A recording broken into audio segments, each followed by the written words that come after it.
Hey, I want to welcome everybody to the Hire Talents podcast, hiring for entrepreneurs by entrepreneurs. And today I've got a special guest, Michael Melhberg. So welcome. Thank you for joining us. Thanks for having me. Awesome. So before we jump into this, today's topic, we want to talk about optimizing our hiring process, which for many of us as leaders can be an afterthought because it's not our core business activity.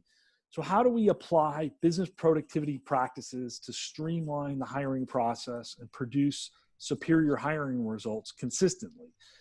And that's why we have Michael here today. He is a master of efficiency, organization, and taking back your time.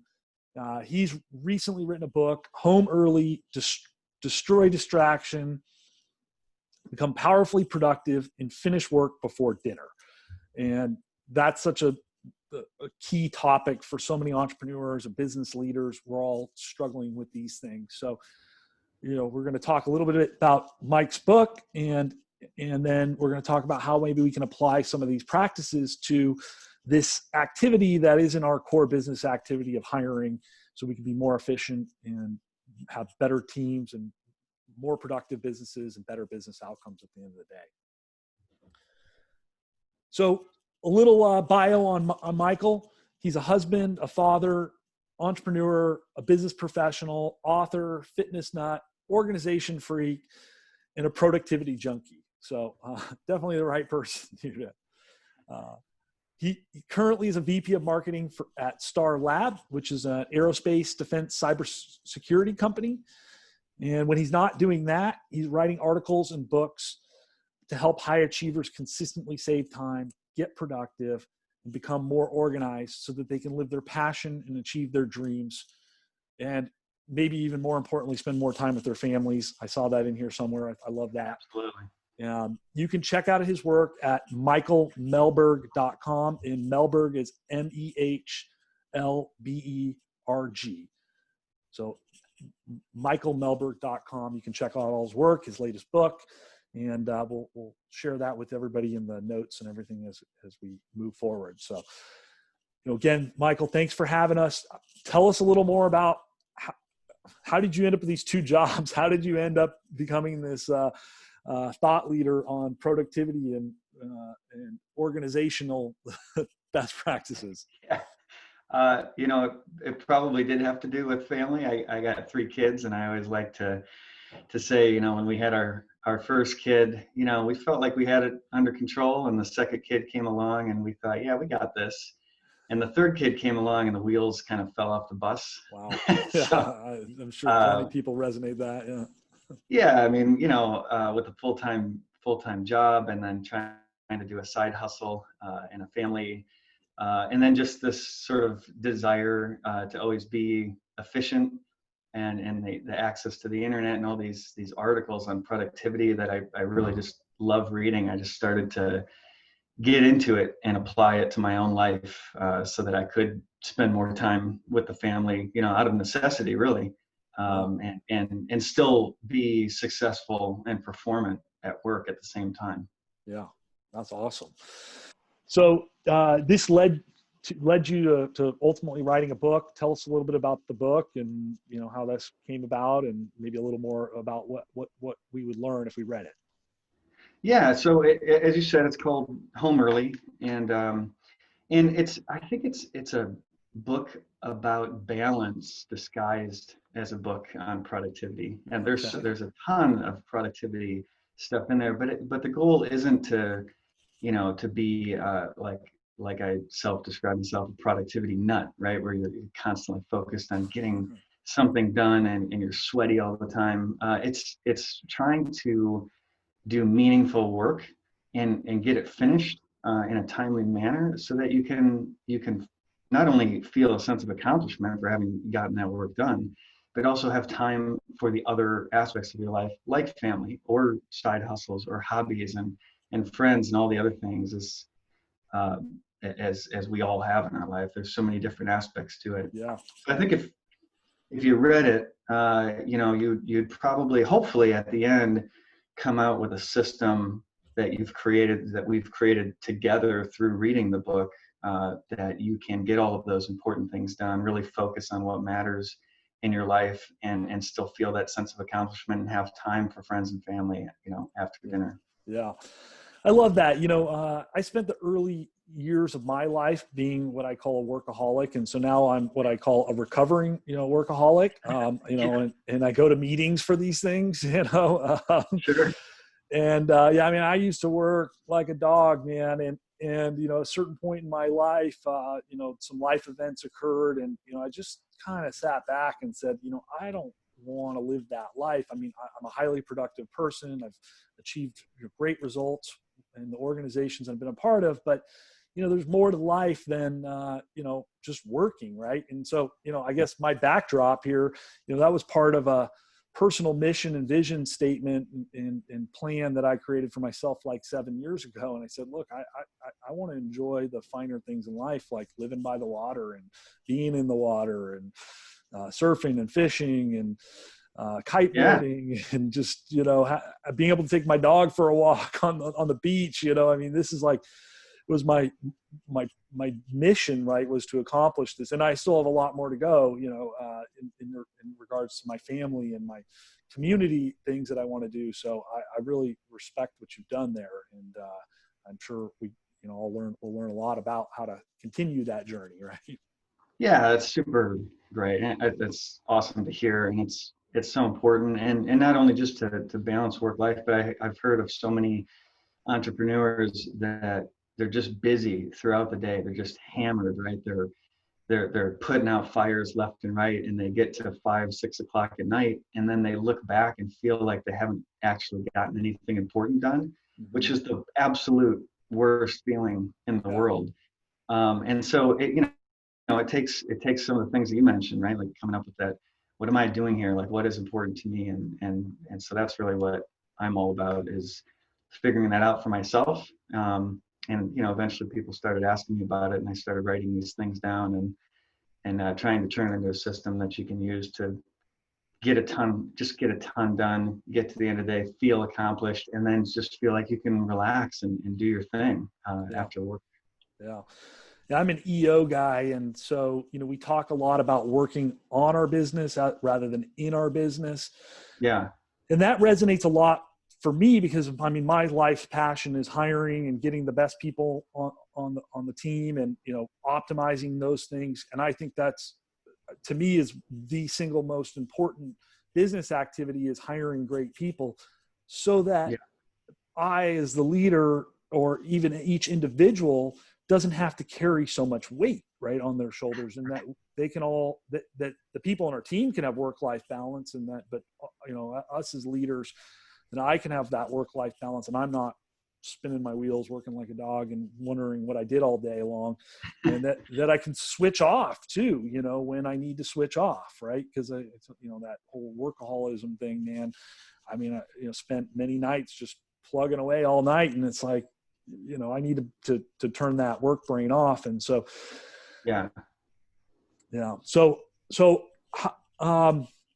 when we're talking about, becoming more efficient and optimizing our performance, talk to me a little bit about how you see that relating to us in the hiring game, when especially it's not something that's our core business activity. You work for an aerospace and engineering company, right? The chief engineer is not, his core activity is not hiring, right? Or you're the leader of a marketing team. Hiring is not your core business activity, right? Yeah. No, that's a great question. A long time ago, we were talking to a guy named Brian Roberts, and I don't know if this quote came from him, but I heard it from him. It's my favorite quote of all time now. He said, "Only do what only you can do." And it just stuck with me. And I think it's really applicable to hiring here too, because if you hire somebody, it's obviously helping you be more productive, but it's also helping you focus on the things that you're uniquely good at. And it's allowing somebody else the opportunity to focus on something that they're uniquely good at. And the combination of those two is a force multiplier effect, right? It's not the 1 + 1 = 2.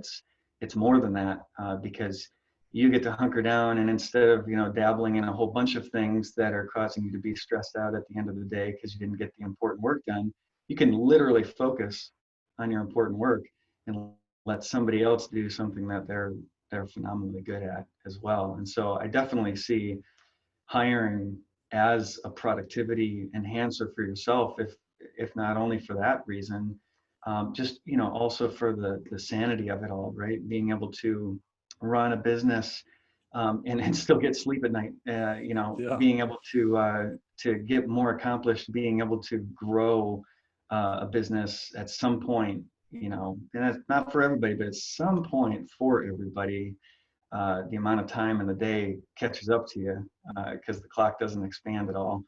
And yet, if you're trying to grow a business, the number of things you have to do does expand. Yeah. So hiring is super important from that perspective. Yeah. Yeah. Find people who are better at doing certain tasks than you are. And so many times I find myself doing things I'm not very good at. I don't really like doing. And it's like, oh man, I got to get that. You're going to stop doing that. Yeah, and it is hard to give up. I know, from myself. I mean, just if I use my website as an example, that's me out there. That's my website, and my name and my face is on it. But there were things that I was doing, like tagging articles and categorizing things, and going back and updating dates or putting new web pages together that I'm not a web designer, and Yeah. so I can do it. There's tools out there that let anybody do this kind of thing now, but there are other people who do that extremely well, and way faster than I ever could. Yeah. And so if I, give up that little, I feel like I'm giving up that little part of myself. But in reality, when I finally came to terms with that, I realized, man, I'm able to get more done faster, and ultimately at the end of the day, it's even better Yeah. than before. So. Yeah, you can focus on doing what you like, writing that article, making it perfect, and you don't have that Exactly. deadline of like, okay, now I got to spend another hour and a half, trying to get it all optimized on the website or something. That's exactly right. Yeah, Yeah. Focus on it. Yeah. Focus on the writing instead of, all of the other things that come along with it. I mean, that's super important. yeah. So I think for many business leaders, hiring is more of a distraction again because it's pulling us away from our core business activity. But it is something that they've got to do, and maybe it can be outsourced to some degree. But at the end of the day, you can't outsource hiring decisions or that particular task completely, right? You can use tools to maybe streamline it, things like that. But so how do we make it less of a distraction, and how do we optimize the hiring process so that I don't spend an unnecessary amount of time getting it right? Yeah. Yeah, you're right. You can't really outsource Yeah. hiring to somebody else. They don't know your business the way that you do. I think, I'll relate it to, sort of this system that I put together first, and then relate it Yeah. to hiring. When you're trying to get your important work done and avoid distractions, um, I find it's really helpful to start with the kind of 5 steps. Like, what is my purpose here, and what I'm doing? Not the broader new agey sort of purpose, but why am I doing what I'm doing, right? In the case of hiring, why am I hiring this person? Why is hiring important to my business? Why is it, What problem will they solve, right? yeah, what problem to solve? Yeah. And then from there, once you get that, defined, these steps don't take long. It's easy to answer these questions. Once you get that defined, what's the vision? Like, how do I want this hiring process to work? I can't have it be a distraction in my business, but I know I have to spend some time on it. So what's an ideal way of getting that hiring work done that fits into, the broader schedule of important work that I'm doing? How much time do I need to spend? How much time can I spend? And then from there, it just becomes a goals. I would call it goals, habits, and skills exercise. What goals, who exactly am I bringing on board, and when do I need to have them on board? Yeah. And how am I going to measure progress? That's all encapsulated in sort of the goals of hiring. And then from there, do I have the right skills for hiring somebody, or tools for that matter? that may not come naturally to everybody. You may have to listen to a podcast or Yeah. read a short book on it, just to understand what other people have done in the hiring process and not have to reinvent the wheel. That's totally okay. Yeah. So I would kind of go through that process and note that hiring may feel like a distraction, but it really is cool. I mean, Instagram is a distraction for me, at least. Instagram is huge. Yeah. Online shopping. Mine's Facebook. I mean, I don't know. I'm about ready to delete the app, you know. So many people I know have done that. I'm like, it's just a black hole of time. You know? It pulls you back in. Yeah, Right? it pulls me back in. And it's really nothing all that interesting there, you know. Yeah. Puppies are cute. So those things are. Wait. We're getting distracted here. So I wanted to actually. I mean, so I think a lot about SMART goals, and you're familiar with that. It sounds a lot. Very much so. Yeah. Productivity. What you're describing is, you know, what is the problem I need to solve by, you know, hiring? What is my vision? And I like how you phrase this, because I see this all the time. You know, people go like, I need to hire a salesperson. Okay. Yeah. Right. And, you know, a lot of times you get kind of a response that's a little wishy-washy. You know, maybe you haven't really thought through exactly what what it is. Well, how are they going to operate in your business? Right. And what goals do you have? What do you need them to accomplish? And then, is that even realistic? Right. Sometimes. Right. That's where kind of the SMART side. And this exercise doesn't, like you said, I don't think it takes very long. And, you know, too many hiring managers, I think we just skip to like this end thing that we kind of have a nebulous idea of what we're looking for, right? Yeah. Thought it through carefully, which then makes it maybe a daunting task, I think, because it's still pretty unclear what I'm trying to accomplish, right? Yeah, absolutely. And if it is unclear, you can easily procrastinate. You can easily get distracted, or you can easily feel like you're doing a lot of work, actually do a lot of work, but it ends up being big work that, you know, ultimately if you're doing busy work that isn't helping you accomplish this meaningful objective of hiring the right salesperson, then you're not actually being productive. You're just being busy. And that's a really important distinction. Yeah, if that vision isn't there for what you're really looking for in the salesperson and what you want them to accomplish and how their job is going to operate, then you might go through the process, think you've got the ideal person. Now you've hired them. Now you're spending time training them and teaching them. And now you're doing more of that busy work, right? Yeah. And now your time is being consumed in ways that ultimately will fail. And you're going to either have to restart the process or just remain frustrated and not maybe fill that need. And then you're still doing that work at the end of the day, right? You're still doing the work. Yeah. And it's kind of, you know, it's almost like, you know, you're spinning the roulette wheel, right? Yeah. There's very few people you're going to land on. If you haven't designed a plan for how you're going to hire the right person, what that right person looks like, you're just spinning the wheel and hoping they land on, you know, it's not even whether they land on red or black. It's like they're landing on a specific number. It's very unlikely that you'll get the right person. Yeah. That's something we talk a lot about. And, you know, we've created tools we call candidate scorecards, right? And where you identify those qualities that you're looking for. And we also had another guest on, Lou Adler, who talks about that performance-based job description. So, you know, he kind of starts with the end in mind. You know, what is it that I want this person to accomplish? And then you can sort of reverse engineer that. Well, how are they going to go about doing it? And then that then allows you to identify the qualities that you're looking for in somebody. So now, and then you have a scoring system to evaluate people. So it all kind of works together pretty seamlessly. And I think it's, you know, really important that we spend that 10 minutes prior to launching a job search or candidate search there to kind of clearly identify those things, and then make sure that they're realistic, right? Again, I think a lot of times sometimes the expectations are unrealistic. Another area where I think it's a lot of times unrealistic is the time frame for hiring. Mm-hmm. We talk to a lot of people and they're like, I need to fill this job like right away. It's like, now. Well, it's not possible. I mean, even if you found the ideal person today, right? And you figure you do a phone interview, then an in-depth interview, you check references, maybe you have them go through some assessments, and then you ask them to do a working interview. These are all the things I recommend, by the way.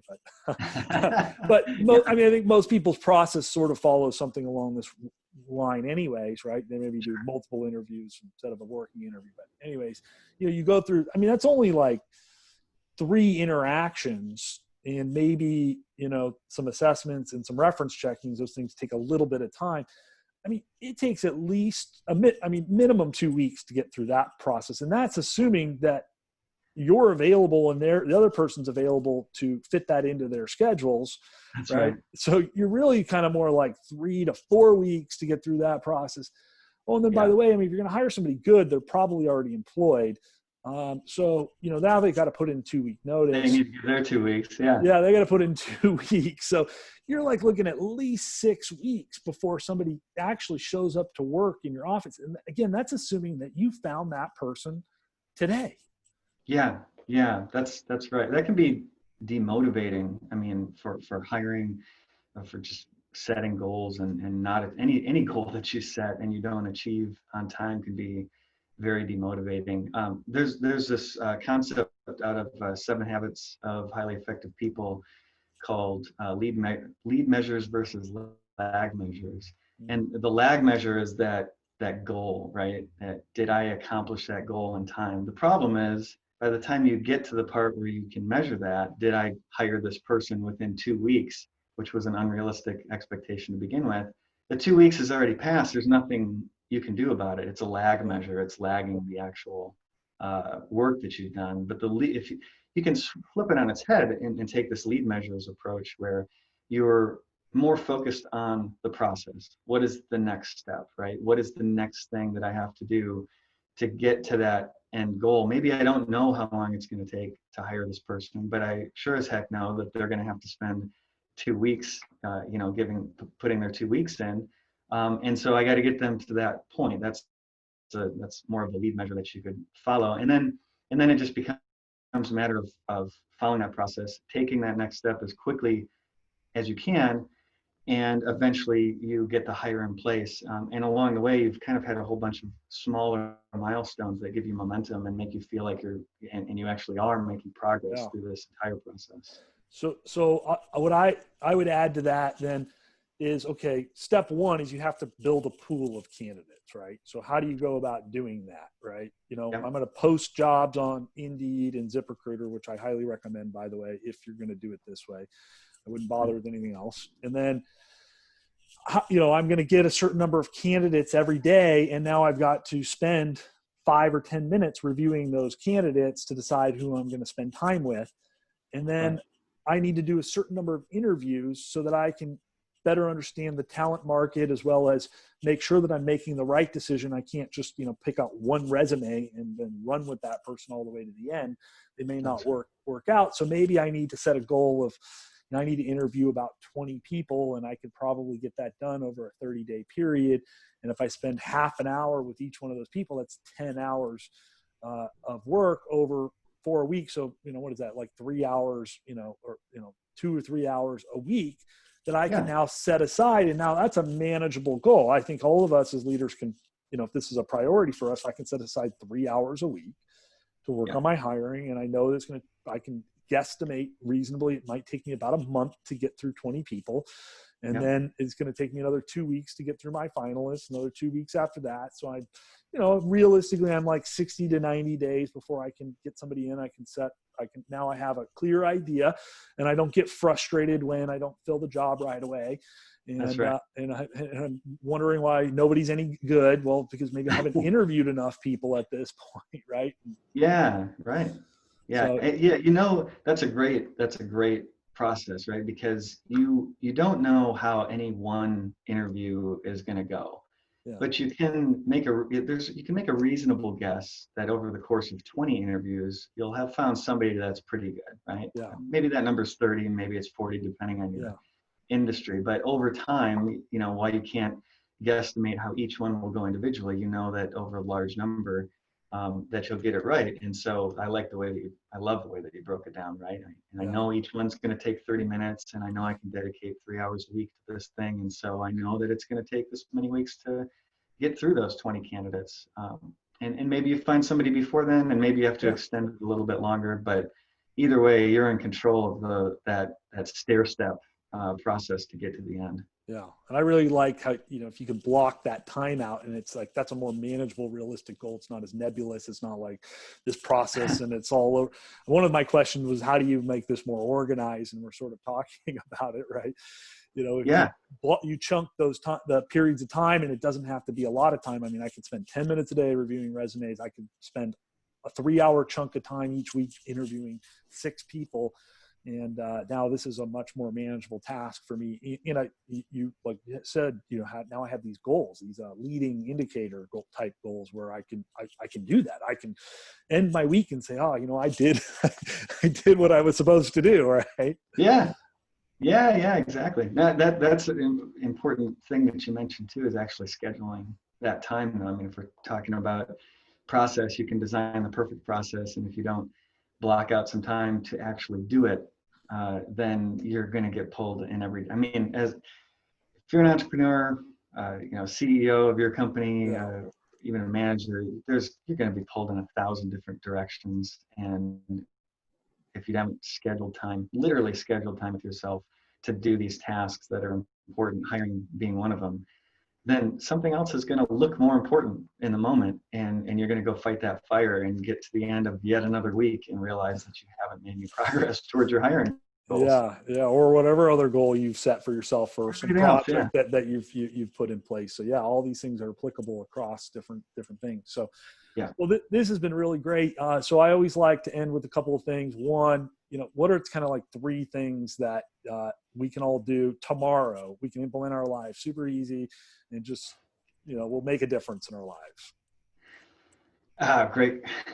That is a great question. I was just talking to a friend of mine who runs a fitness business, and he's got all these ideas about how he can create a website, create these online coaching groups. And he was just throwing ideas at me, and he was telling me how overwhelmed he felt, which is a feeling that I know a lot of people share. So the first thing I would say is get your to-do list out of your head and onto paper.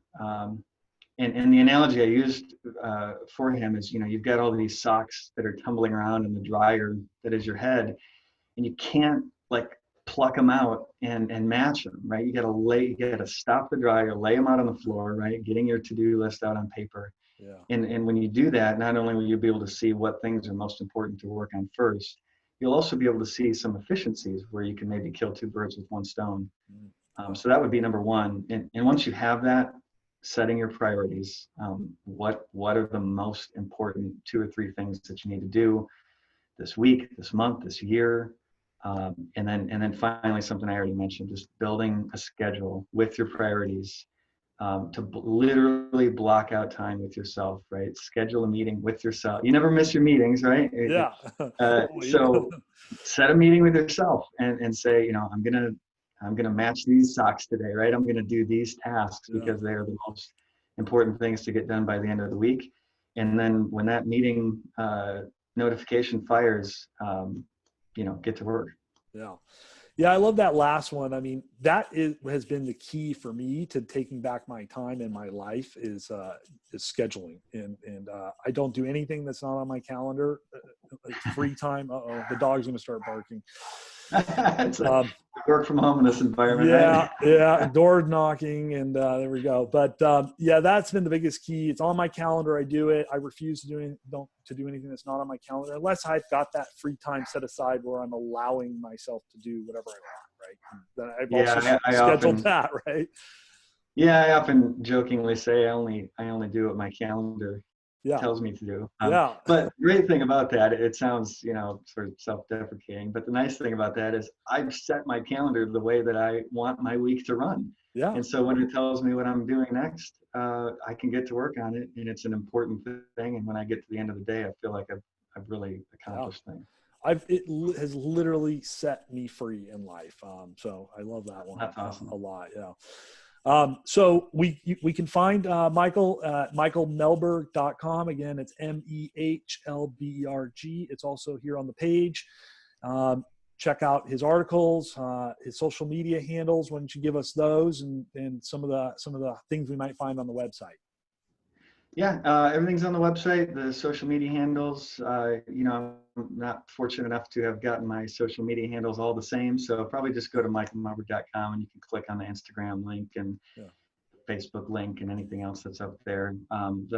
My new book, Home Early, is on there in the upper right-hand corner. Just click on Get Home Early. It'll take you to the page. You can download the first chapter and a couple other tools that I'm giving away for free to just help organize your days and weeks and get all that important work done so you can spend time on other important things in your life.